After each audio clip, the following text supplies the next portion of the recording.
All right, it is now 12:03. I will start the lunch and learn now. People might still be coming in, but I will let everybody introduce ourselves and get this party rolling. So just a quick reminder, my name is Camille Nagasawa. I will be your lunch and learn host for today. And today I'm very pleased to have people from the Service Board, Northwest Education Access, the Holocaust Center for Humanity, and the Freedom Education Project joining us for today. If you all could just take a couple of minutes to introduce yourselves, then that would be great. Hi, everyone. I'm Layla. I'm she, her. I'm from the Service Board and happy to be here to talk with you all about education and literacy today. Hi, everyone. I'm Alana Cohn-Kennedy, she, her. I'm the Chief Operating Officer at the Holocaust Center for Humanity. And I'm Nina Viel, coming to you live from my exciting basement from Northwest Education Access. Hi, everyone. My name is Elizabeth. I work for the Freedom Education Project Puget Sound, better known as FEPS. And yeah, really excited to be here. I will hopefully be joined later on by two of our students as well, who helped found the program and are now students at UW. And I'm gonna mostly let them talk because they're awesome. Thank you. I'm looking forward to that. Would the CAs care to introduce themselves really quick? These are our supporting campaign assistants who help coordinate our wonderful departments to you.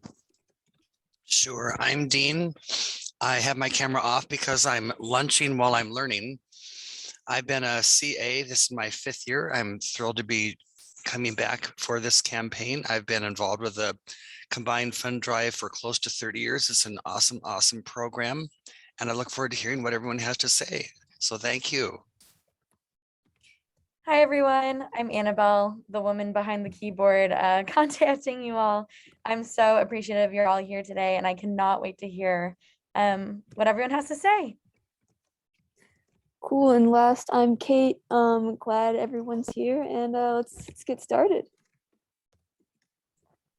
Awesome sauce. First up, we have our first speaker, Layla, with the Service Board. Would you like to take it away? Yeah, sure. Let's see if I can share my screen. I just have some slides so you all don't have to just look at me while I'm talking. So hi everyone, as I mentioned at the beginning, I'm Layla and I'm with the Service Board. I'm currently the Director of Development and Communications here. And I'm here to talk to y'all a little bit about our organization and sort of the models of non-traditional education that we use to ensure successful transitions into adulthood. Super exciting.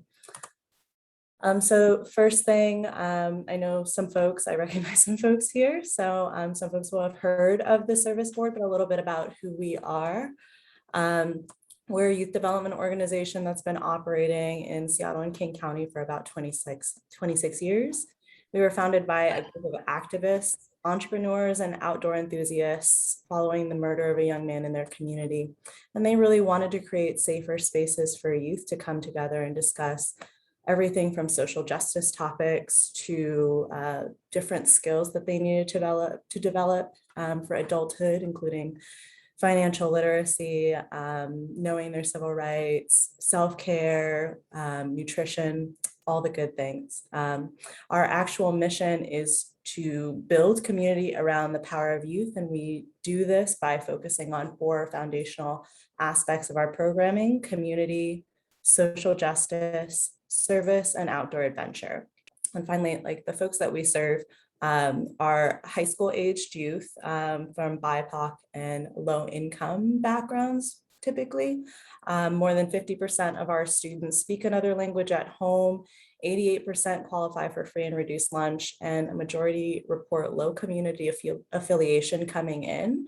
So our curriculum is really designed to address all of those factors, and we'll go into that. And I'm, of course, one of our leadership staff. We're led by a 100% POC staff, and all of our folks come from the community to design our curriculum together. So when I was thinking about education and literacy and like what we do to address the needs of youth in the community, I was really thinking about our youth specifically. At TSB, Youth Voice informs our programming at every level. We rely on our youth and community to tell us what we need so that we can refine and adjust programming to suit what they're looking for.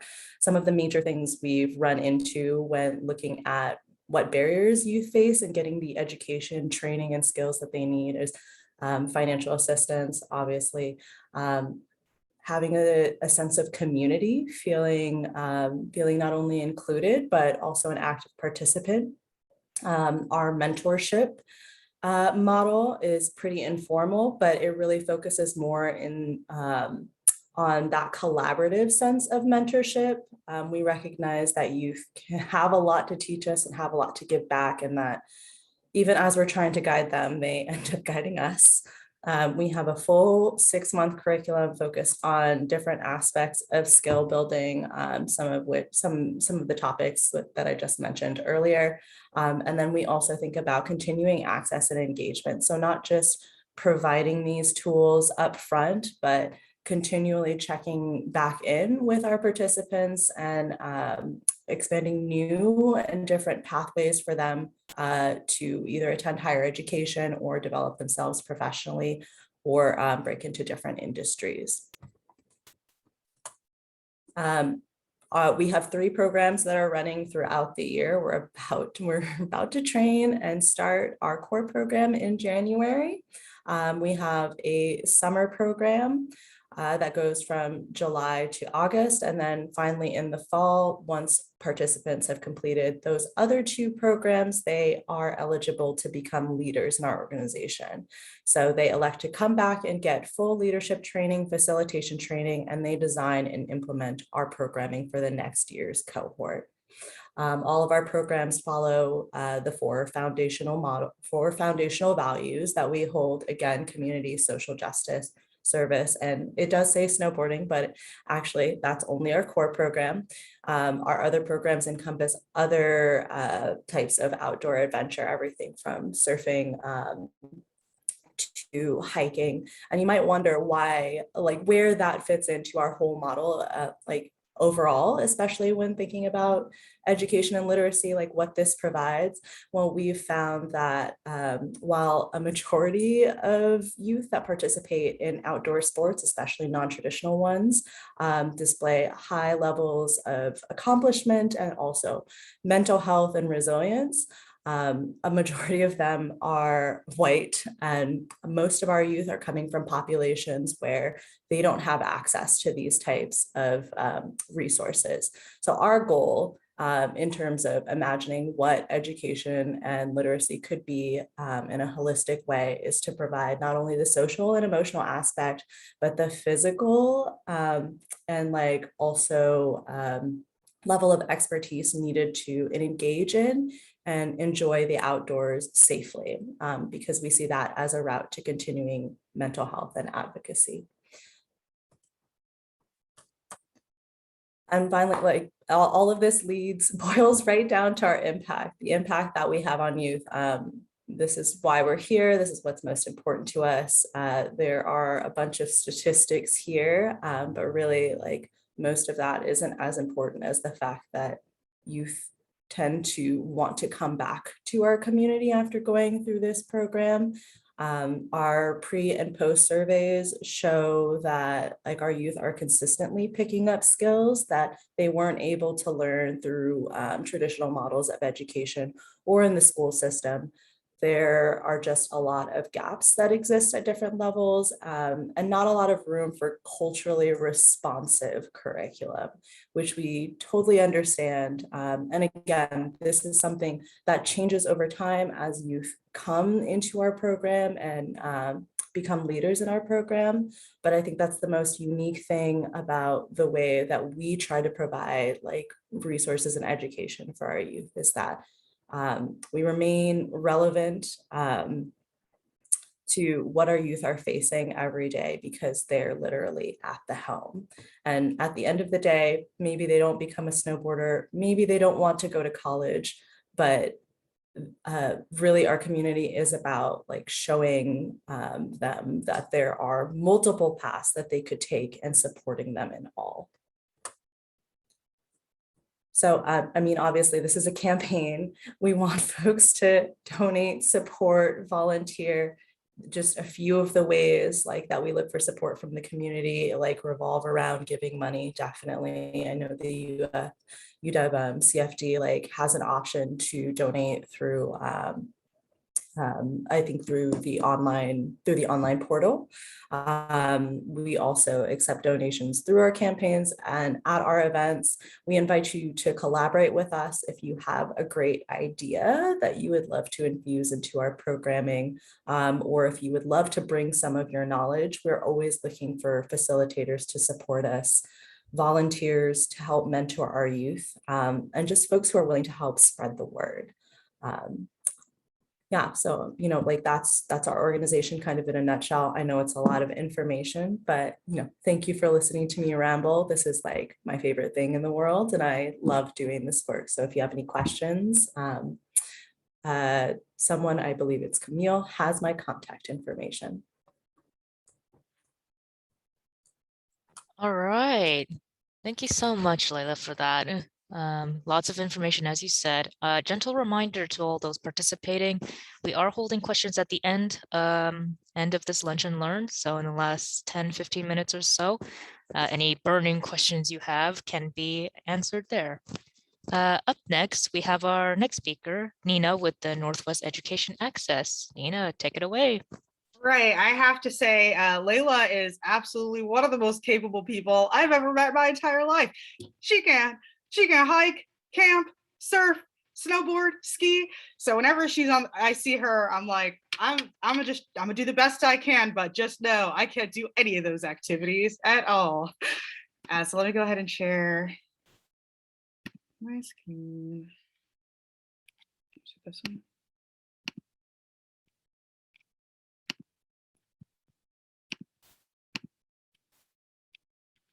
Can everyone see that? Okay, perfect. So I'm Nina Viel, the Director of Development and Communications at Northwest Education Access, and I'm so thrilled to be here today. Lots of familiar faces. This organization is special to me, and so I'm really excited to tell you about it. So King County found in the last several years that there are over 19,000 young people in King County alone that don't have high school diplomas and don't have jobs. So the county is actually pretty late to an ongoing policy discussion happening right now across the country and in so many communities just like ours, that students are leaving traditional high schools, you know, between complicated life hardships and difficult things, how hard it is to be a person of color accessing the system, you know, having to parent young, legal questions over people's statuses, trying to figure out how to pay for school, trying to complete your education without having your basic needs met. Young people are really forging their own paths to and through higher education. And so that's the particular place where Northwest Education sits. We want to really make that easier.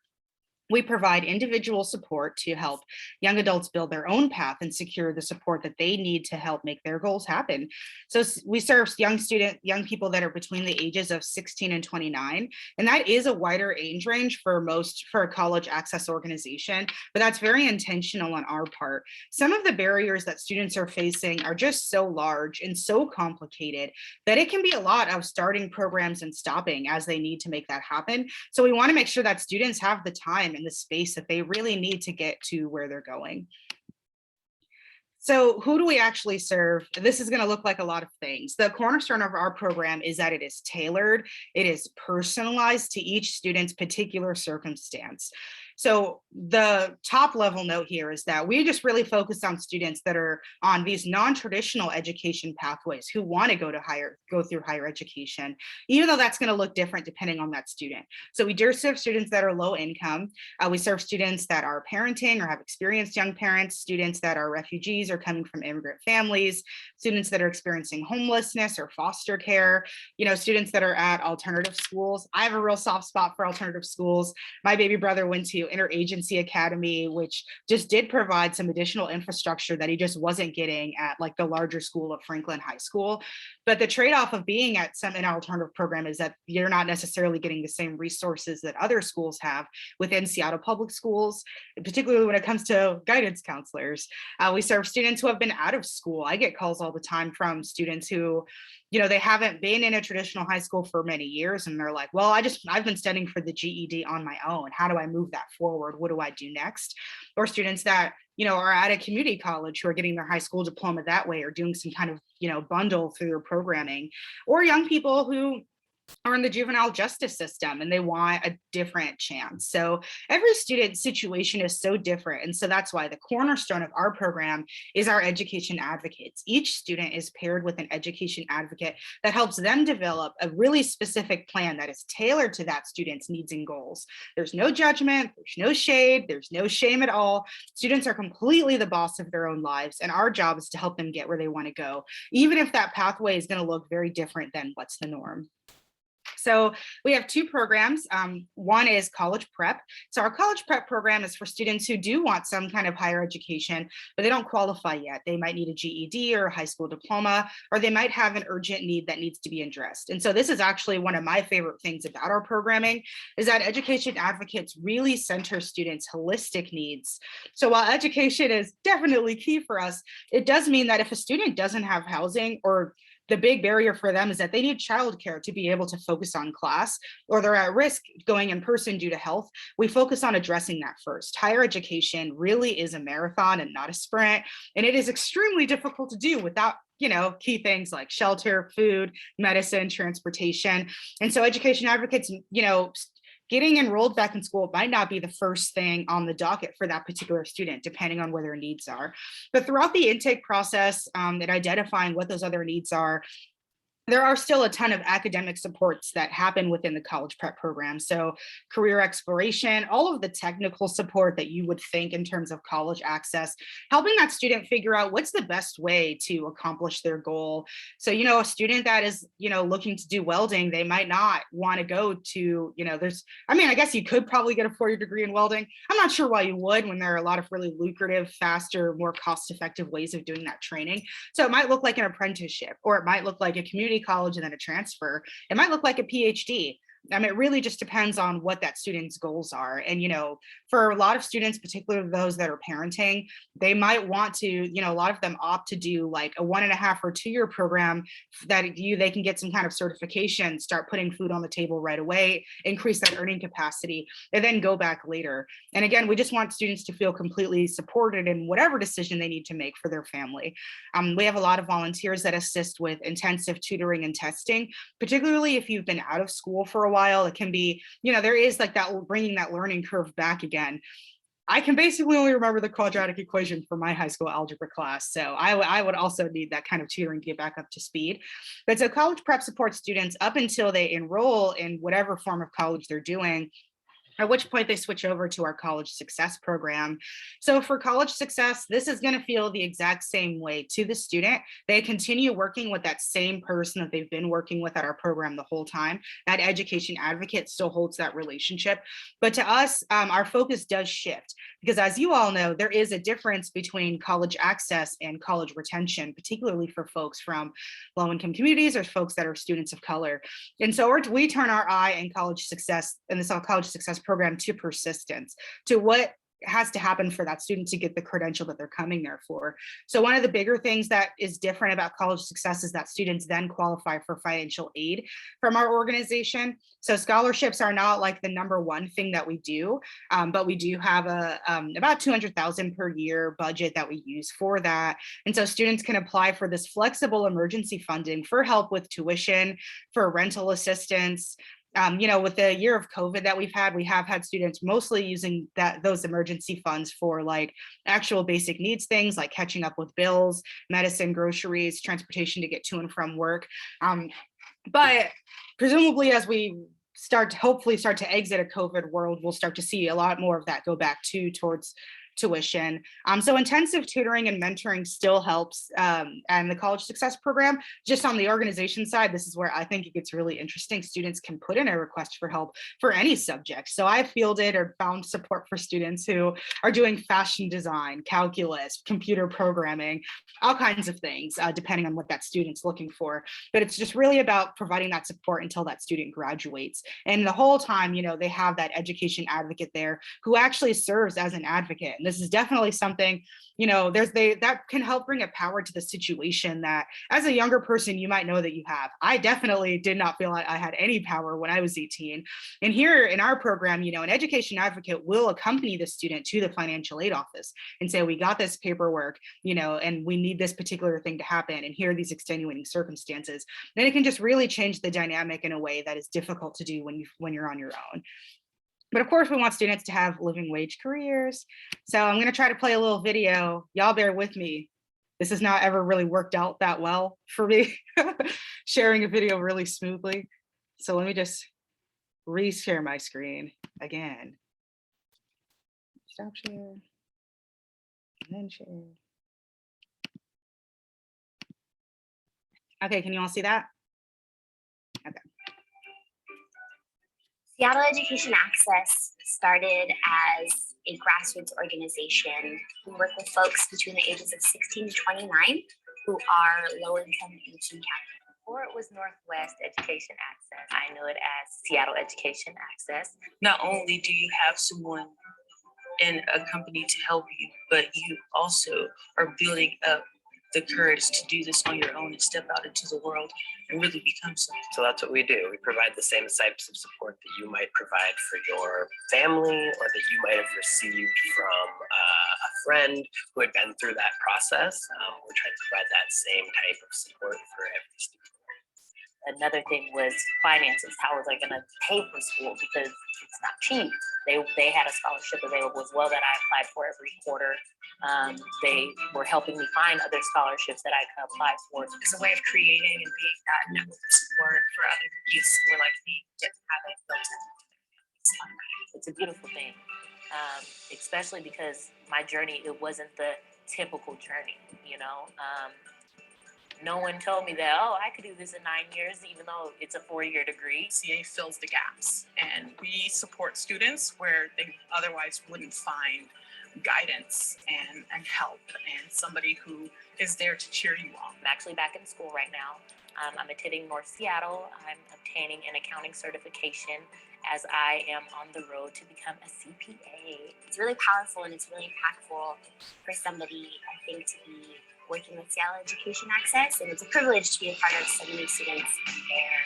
You know, I'm very humbled to be here. I'm very excited to be here. And the amount, again, of commitment that supporters and the staff and the students have shown really stands as testament to how powerful this organization is and what the future can hold.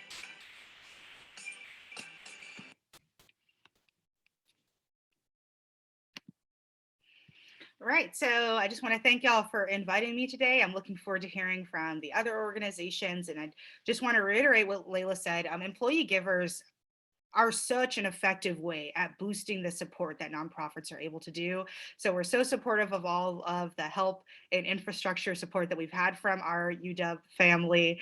And of course, I'm looking forward to the end to fielding any particular questions you might have about our program. Thanks so much.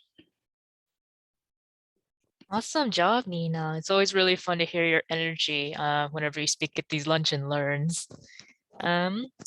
Our next speaker is Ilana with the Holocaust Center for Humanity. Please take it away. Thank you. Annabelle's going to share on my behalf a video and a PowerPoint, but we're not quite there yet, Annabelle, but we will be in just a minute or so. It's a tough act to follow. Thank you both for these great presentations we've had so far, and I'm really happy to be here today. My name is Ilana Cohn-Kennedy. I'm the Chief Operating Officer at the Holocaust Center for Humanity. I remember learning about the Holocaust when I was in elementary school, and it was one of those subjects I just could not wrap my mind around. I couldn't understand how people could treat other human beings so terribly.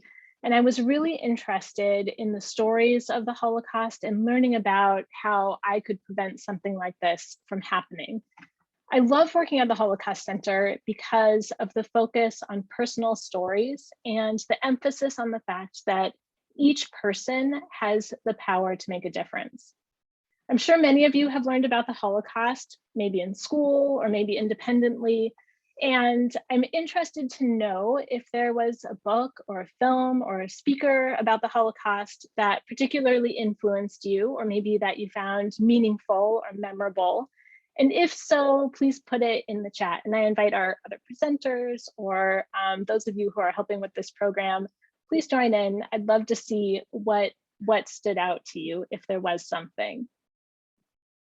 While you're jotting things down, why do we study the Holocaust and why is this so important? And I want to start with a short film clip. And this is an excerpt from a longer film that we just recently finished called Survivor Voices.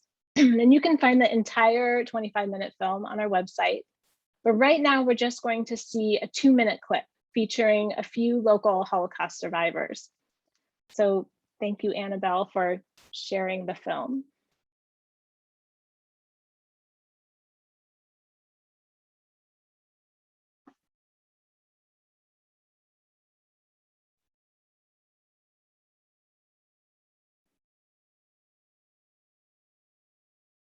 Sorry, 1 second. I'm struggling. Okay, there we go.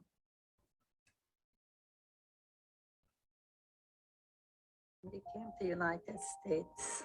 They said, forget what happened. Now you're going to start a new life. Until the time came when the groups, the Holocaust deniers, and we looked at each other and we said, now it's time to start to talk. That's why I feel it's my duty that I still should talk about the Holocaust. Of the 1,600,000 Jewish children, there are only 10% survived. So I feel myself being the voice of the children who didn't make it. I connected to your story because I seen the Holocaust picture first of Steve, and I was like, that's just a little boy. Why is he there? I can see the pain in your eye when you take the picture. The image that I had in my head and the story that you were telling me, they all just went together. If you see somebody next to you and they're struggling, you just help them with one thing, that's changing the world. I'm struggling, but if my life get better, it'll be better. Then I'm just gonna be there to show the kids you can go through hard times, but you can also get through them. Hearing from you, and now you're here sitting here talking to me, you know, just like so encouraging to me. That's why I do this. It's very important to me. I tell the story because I believe, like Julia, one person to save my life, one person can make a difference. And all I hope is one person will make the right decision and save another life. Because one life is as important as saving the world.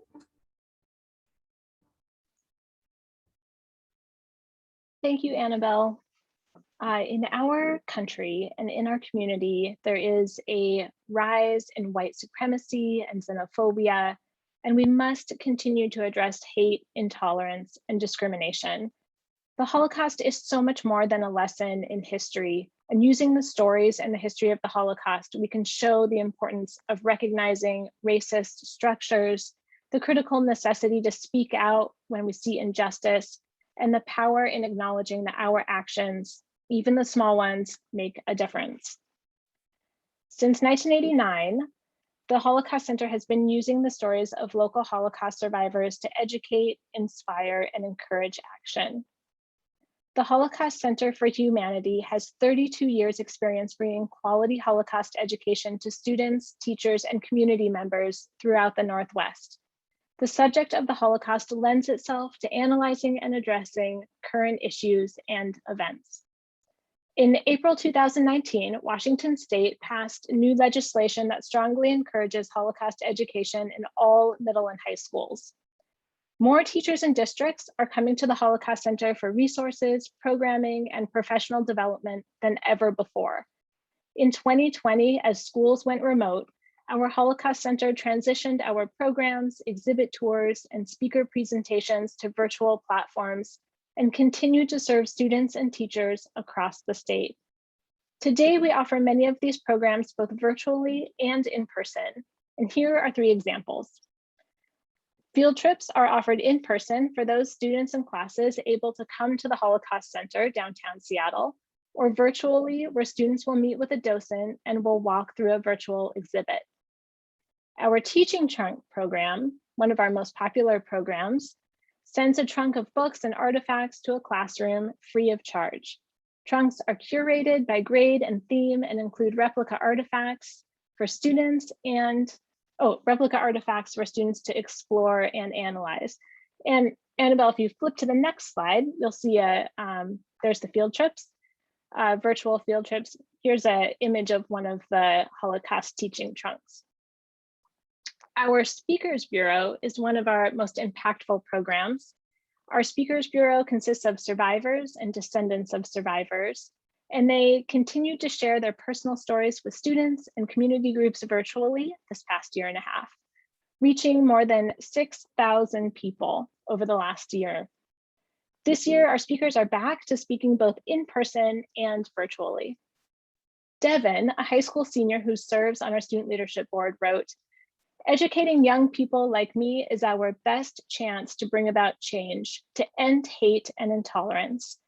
Education empowers, and it's my generation that will have to make never is now a reality." With years of experience and a strong partnership with the Office of the Superintendent of Public Instruction, as well as other education and community institutions, the Holocaust Center is highly effective and efficient at its work and prepared to reach a large number of students. Our donors make all of this work possible. The Holocaust Center for Humanities donors ensure that the Holocaust Center can continue to provide resources at no charge to teachers and maintain a staff of the highest caliber. The programs I mentioned before for teachers and students, like the Speakers Bureau, field trips, and teaching trunks, are all offered free of charge because our donors believe in and support these programs. For example, $1,000 sends one Holocaust teaching trunk to up to 10 schools this school year, putting materials in the hands of hundreds of students. Teachers and schools do not have to pay for these resources. Support from our donors means that we can provide virtual lunch and learn programs to the greater community with notable speakers twice a month. Support from our donors allows us to preserve the artifacts and stories from local Holocaust survivors. And support from our donors allows us to respond quickly to events in our community, like acts of anti-Semitism, the spread of misinformation and discrimination and bias. Donations of any amount help to support this critical work being done by the Holocaust Center. As we have the last of the Holocaust survivors with us, there is an urgency to preserve and tell their stories. The events of today and the rise of white supremacy and anti-Semitism have community members turning to the Holocaust Center for resources, educational materials, inspiration, and courage. Now is a time when our society is beginning to really acknowledge the racist structures and symbols that are so prevalent in our country, and it is up to each one of us to speak out, take action, and recognize that our actions, even the small ones, matter. Thank you so much, and I look forward to taking any questions at the end.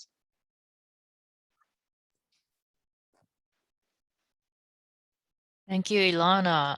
I have visited the Holocaust Center down in downtown Seattle, and it always, although this is not a story that is new to me, it always strikes me every single time I see and hear it. So thank you so much for sharing these resources with us.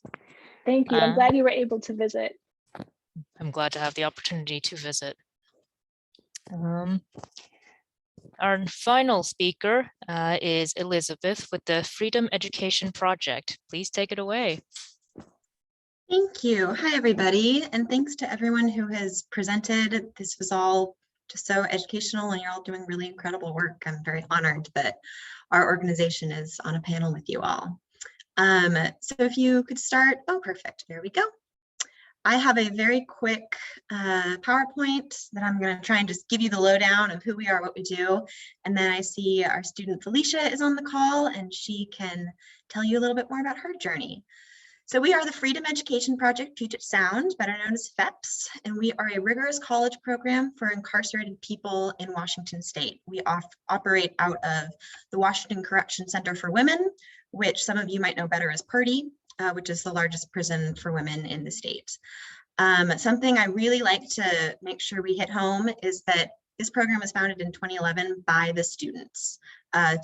People inside the prison came together, advocated for a liberal arts education program within the prison, invited professors in, and we grew from there. And we really try to honor that history in how we lead the program today.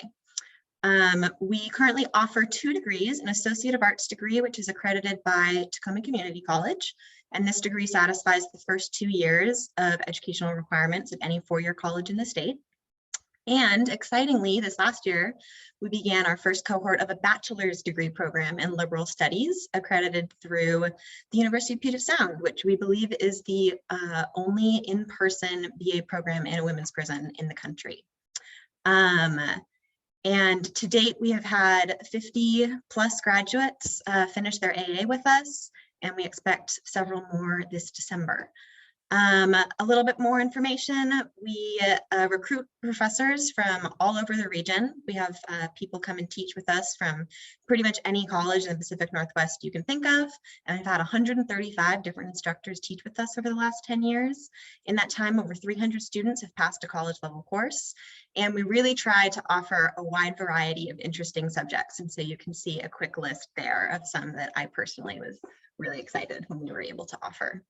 And I think it's important to note, we really believe in liberatory education, the potential of liberation through education. We do everything we can to offer anti-racist, decolonial perspectives in our pedagogy and really try and make this the best education program it could be. And so, yeah, I'm gonna let Felicia, pictured there on the right, tell us a little bit about her journey. And y'all, Felicia has been with us since day one. She founded the program with her peers inside. She's a holder of so much history, and I'm really, really excited that she's here today. Thank you, Elizabeth. Hi, again, I'm Felicia. That photo, I'm laughing at that photo of me. That photo is from when I graduated with my AA in 2017 while I was incarcerated at the Washington Correction Center for Women. And God, I think in 4 years, a lot has changed. I'm now a student at the University of Washington. I enrolled, this is my first quarter. I was also just literally last week accepted into my major. So I'm now a sociology major at UW as a junior. Took my midterms this morning, so brain's a little fried.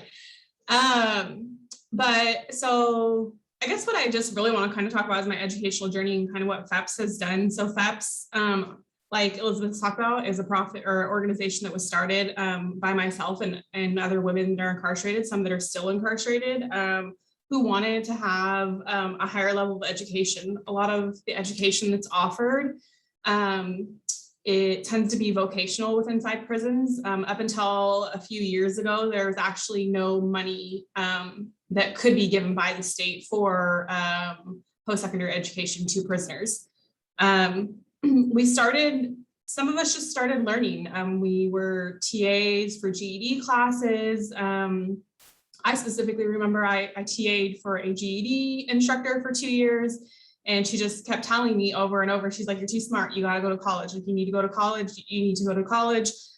How can we help you get to college? Like, and I never really thought it was possible, but after years of meetings and you know, getting buy-in, we were able to form FEPS through volunteers like Tanya and Stuart Smithers, professors at some of the universities.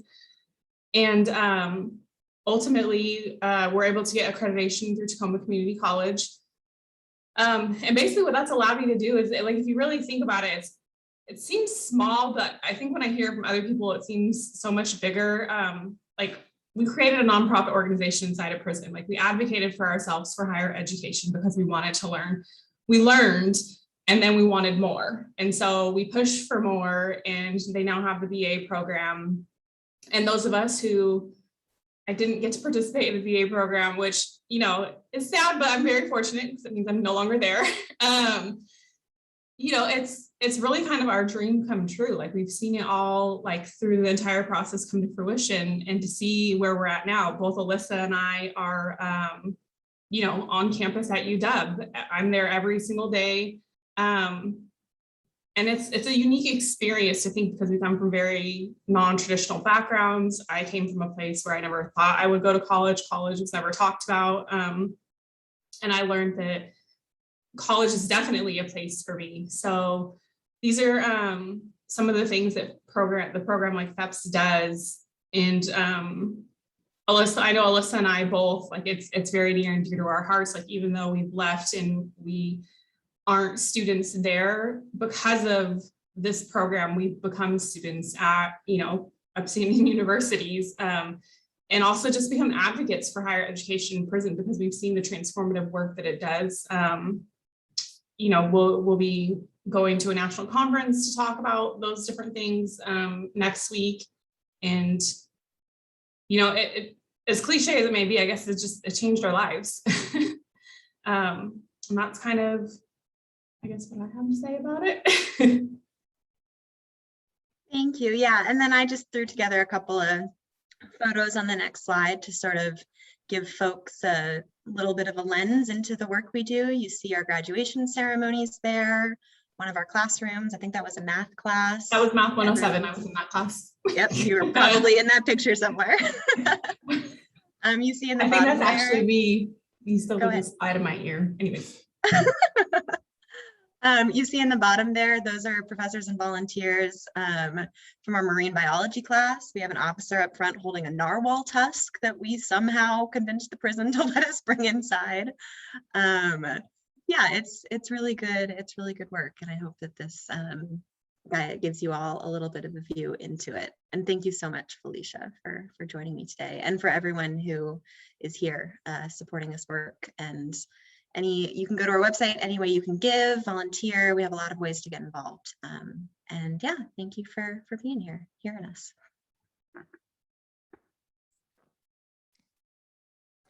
Awesome. That was amazing. And I've never seen a narwhal tusk in my life. And I also get very excited when I see past pictures that I know probably have me in it. Now then, we are at 12:45 precisely. So we have approximately 15 minutes for anybody who has questions for our lovely Lunch and Learn organizations. Anybody have any questions or comments about what we've seen so far? Jolynn. I have a question. This is for all of you. Anybody can jump in. What have your biggest challenges been going into and coming out of COVID? If we're ever, I mean, like in theory, we're coming out of it at some point, but in practice, like what did you think would be hard, and what was actually the surprise that was hard? I'm sorry, can I repeat it? I didn't hear. Yes, sure. Sorry. Oh, I turned everything off. Sorry. Coming into and going out of COVID, what were your biggest surprises? Like, what did you think were the challenges were going to be, and what were your actual challenges?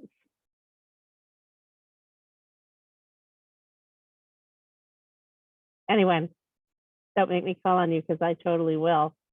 I'll go first, Jolynn. So yeah, the pandemic, it was a detonation, I think, for a lot of us and in a lot of different fields. So for students, you know, folks, well, one thing that I guess it's not probably a surprise, but a lot of folks just ended up deferring or changing their plans entirely of when they would start school. And some of them, they're very practical. They're just like, okay, if I was going to go to UW, for like how expensive the tuition is, but to not get those resources or get to like why, just the why of it.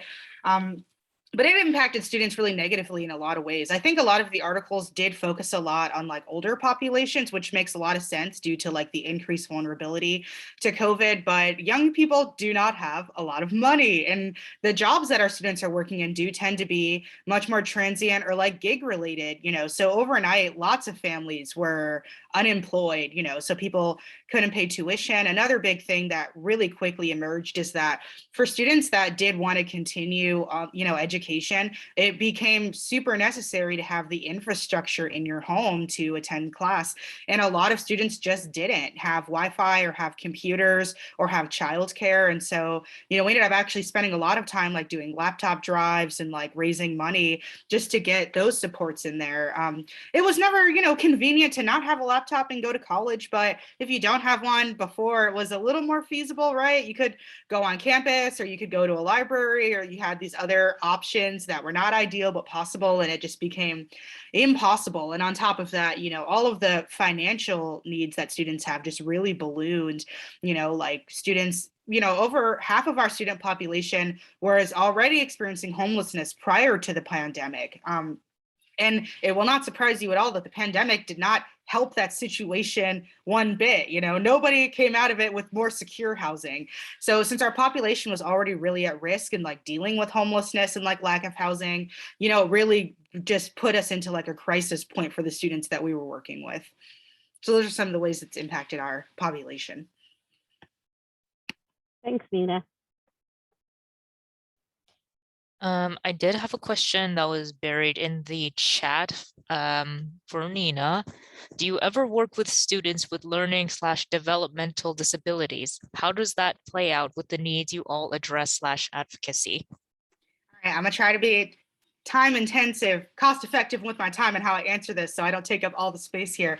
It's a really great question, Noam. So we do have some staff members with extensive backgrounds in working with students with various disabilities, but of course, you know, it's not a field it's one size fits all, you know, just because somebody has a background in working with, you know, students who have autism, that might not make them the right choice for a student with a different kind of diagnosis. So one important thing to know is that we are not like healthcare professionals. So definitely depending on the student, you know, education advocates will and do refer them to, if a diagnosis is something that might be standing in their way or like more information, we still will support them in connecting to that. But we are careful. Again, I'm not diagnosed at anybody at any point. It's not my deal.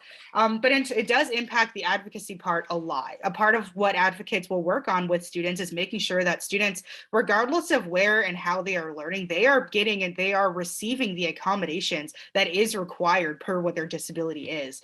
And that, you know, doesn't really matter at what way they're interacting with the system. They should be able to get the supplies that they need or the way that they're learning in order to get their needs met. And so advocates do a ton of work with the different sites that students, the institutions that students are working with to make sure that that's in place.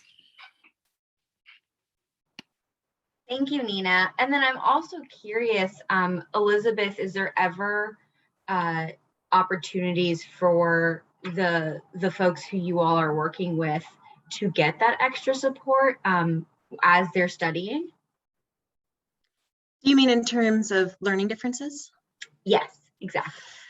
That's a really incredible question, and one that I'll be honest, don't really have the facilities to address. As you can imagine, there's a ton of people in prison who have diagnoses or lack of diagnoses in all different places. And Felicia can speak to this as well, the access to healthcare, mental health care, disability services is pretty abysmal. And so, yeah, I'll be honest, we really lack in that area. We do everything we can to work with students individually and make sure that, on an individual level, we do what we can to make sure that there's nothing standing in their way, and we get them accommodations. If you need to listen to something on audiobook, we could try to arrange you to have that in study hall or something like that. But it's something that we're constantly trying to grow, and we've partnered with ARC in Tacoma, which is a disability justice, as far as I know, an organization that works with that, and are really trying to build up those capacities, because it's a really essential part of accessing education. Thank you so much for sharing. Appreciate it. Can I answer? There was a question just put in the chat for you, Elizabeth, but I would like to answer it. It says, I'm wondering if there are organizations like SVEPs that have created in other places. So there are several other states that have post-secondary education offered in prison. There's actually the conference that I was talking about is actually a national conference for higher education in prisons that happens every year. So they're having their 11th annual conference next week in Denver, Colorado. That I'll be attending. So it's a place where we all gather. I don't know specifically, I know that there are a few in California. I believe there is one in New York. Trying to think of where else. I'm not sure what other states. But there are similar programs all over the country. They really vary in what they're offering, you know, liberal arts versus vocation versus there's a lot of divinity schools in prisons. A lot of people see it as part of their ministry. There's a great book written by our co-founder about that called God in Captivity, if you would like to learn more. So yes, we're actually really lucky to be part of a really growing movement towards making higher education accessible in prison. So I have a question for Layla. I used to be a pretty regular camper, hiker, backpacker type person. And it, in my experience and based on what I see out in the world, it's a pretty white hobby, I guess, or it's not something that you see a lot of people of color participating in, which is a shame because it's awesome. So how do you help students and young people kind of feel confident in their space in the outdoors? Thanks for that question. And we talk about that a lot. Again, it's ever evolving. Just with in the last couple of years, our approach has changed even from like the previous 5 years. Overall, though, we try to approach the mountains, the oceans, the forests, like a classroom. They're a challenging new environment in which to practice new skills with a safe community of folks who actually care and want to support them. They're encouraged to make mistakes, fall down, just as long as they don't stop trying. And, I was an instructor with the program before I was a staff member for about 5 years. And my absolute favorite moment was just seeing the folks who would show up week after week after week, no matter how much they fell down, still feeling supported, and then seeing the moment when those skills kind of kicked in and a light sort of turned on. So that persistence, that like habit of building resilience over time, and also having a community to connect with about those struggles and hardships that we were going through while trying to learn the skills. I think those are pretty key. The one thing I hear a lot of is that same thing. A lot of our young folks have grown up in the shadow of the mountains. They like grew up seeing Mount Rainier. They grew up like with a dim awareness that national parks and the outdoors were kind of there, but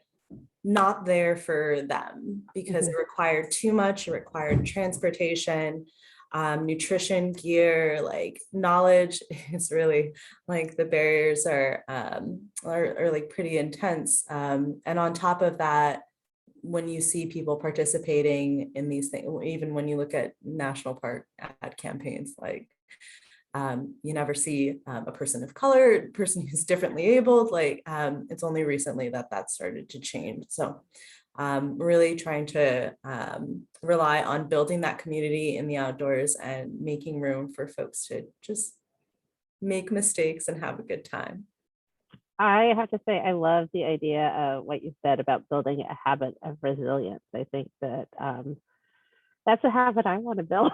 I think we all want to do that. Ilana, am I saying your name right? What has been, what's been for the Holocaust Center, maybe an unexpected pivot as a result of COVID, or something you encountered that as an organization that you hadn't expected, or are you wading into different waters, or is it same story, kind of same you know, same racism, just different people that we hate. Like, but what's been going on with you guys? Yeah, thanks, Jolyn. I would say that, you know, one of the silver linings of COVID and the pandemic for us was that it really forced us to explore our programs in a virtual space, something we really had not done. We were pretty reliant on in-person programs, in-person speakers in schools and professional development for teachers. And this pandemic has forced us to put everything online. And the really wonderful aspect of that is that people who were not able to come to downtown Seattle, or schools that could not come to our museum, suddenly can have a virtual field trip with us, or can host a Holocaust survivor in their classroom. And it's completely opened up the doors and created more opportunities all the way around. It's been really exciting. We also put our lunch and learn programs, we offer them virtually every week. Right now, we just switched to every other week after 75 programs week after week. But we have audiences coming not only from around the state, but from the Pacific Northwest and even around the country, and occasionally people from other countries. And it's really, really great to connect with all these people and provide resources regardless of location or ability to travel. It just makes everything so much more accessible. Thank you. I have enjoyed that you have more resources online. So, you know, like I'm a big fan of all of these programs, and gosh, you guys, I'm going to pair out what Annabelle said, like such a great group, such good information. All right, we are now at 12:58. So unless anybody has burning questions that we can scrunch into about less than 2 minutes, or are willing to spill over a little after 1 o'clock, do speak up now. But I will do a closing remarks. Thank you all for coming to this Lunch and Learn. You all are doing amazing work, and it is a privilege as well as an inspiration to know and see all the work that you do for everybody in society and in this world and in the pandemic. That being said, I will now stop monologuing and release you. So if you didn't have lunch, you can now eat lunch. I do have one thing to add. Thank you. Okay. Thanks, everybody. Guys were great. Thank you. Nina, what did you say? Yeah. Oh, I said I had one thing to add, if that's all right. Yeah, go ahead. Yeah. Okay, I am planning, we're doing our first ever talent show event in December. It's going to be virtual. I'll be doing a performance with my dog. One of my hobbies is dog training, so we'll be doing an agility thing. Anyway, there's a ton of information about it on our website, but it's a first time event, so y'all know, you know, the audience and engagement really can make or break if I have the support to do this again. So if y'all Hey, Nina, send that to us and we'll push it out on our socials. Oh, That's perfect. awesome. That's great. Thanks so much, then. Y'all have a good afternoon. Bye, everybody. All right. Bye, everybody.